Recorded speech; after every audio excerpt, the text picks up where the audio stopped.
New ইয়র্কের Times স্কোয়ারে 1432 বাংলা নববর্ষের ঘোষণা দিয়েছে NRB worldwide.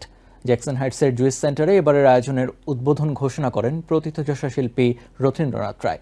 2025-এর 12 April Times square এবং 13 এপ্রিল জ্যাকসন হাইটসের ডাইভার্সিটি প্লাজায় দুদিনের আয়োজনে বাংলা নতুন বছরকে বরণ করা হবে।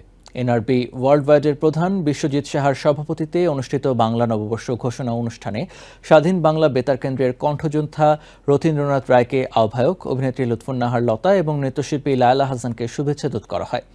এরপর রথীন্দ্রনাথ রায়ের নেতৃত্বে 3টি দেশাত্মবোধক গান পরিবেশনের মাধ্যমে অনুষ্ঠানের সমাপ্তি ঘোষণা করা হয়। এর আগে 22 জানুয়ারি নিউ ইয়র্কের স্টেটের সর্বোচ্চ আইন প্রণয়নকারী সংস্থা স্টেট সেনেট সর্বসম্মত সিদ্ধান্তে পয়লা বৈশাখে বাংলা নববর্ষ হিসেবে স্বীকৃতি প্রদান করে। এই আয়োজনের media partner TVN 24 news network.